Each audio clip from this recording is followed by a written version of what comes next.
Hi everyone, Nurse Sue here, and I'm going to show you how to make a fruit crisp today.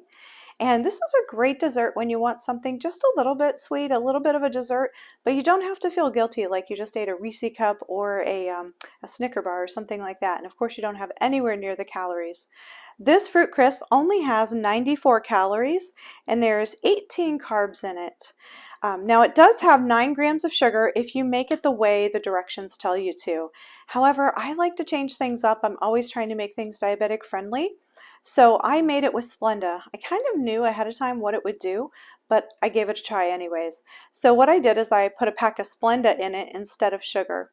It tasted so good. Like, I love the taste of it, but it did exactly what I thought. The sugar is needed to pull the juices out of the fruit.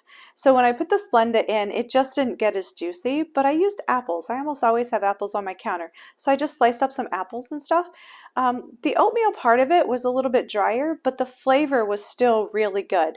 So it's not an out of the question thing. I would use Splenda for myself and I wouldn't mind. However, I'm going to make it with sugar today just to show you how the real recipe goes. Like I said, there's only 94 calories, there is 18 carbs, and then 9 grams of sugar. So just a little bit of a quick dessert when you're looking for something that goes really fast and easy.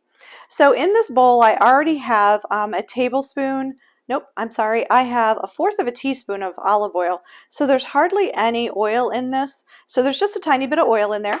I'm going to add 2 tablespoons of oatmeal in there, or just rolled oats. So let me just put those in there. I'm going to start to move that around just a little bit.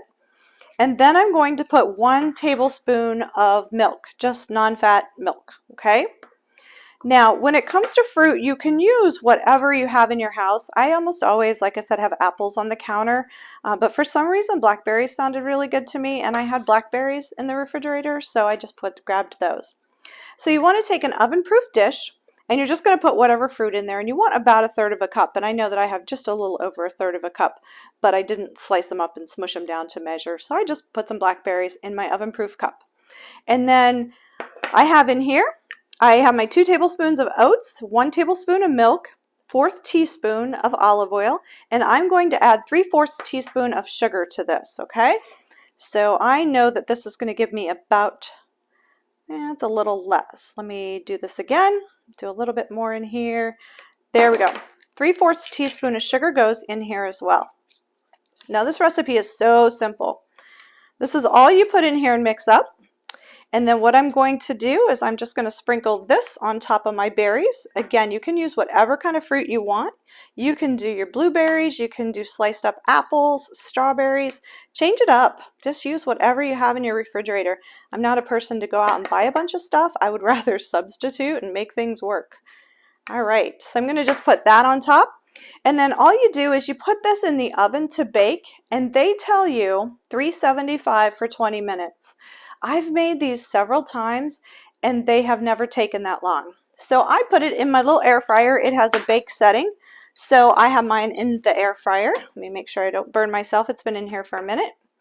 I'm going to pop that in there and I'll bake that one in a minute. And that's how it comes out. Just a nice little quick and easy dessert. Got my oatmeal on top of there, my berries, and that's all there is to it. How easy is that when you want just a really quick dessert, something sweet, when that sweet tooth kicks in at 8 o'clock at night. So you're all set. Thank you for watching. I hope you'll try the recipe and let me know what you think. Till the next time.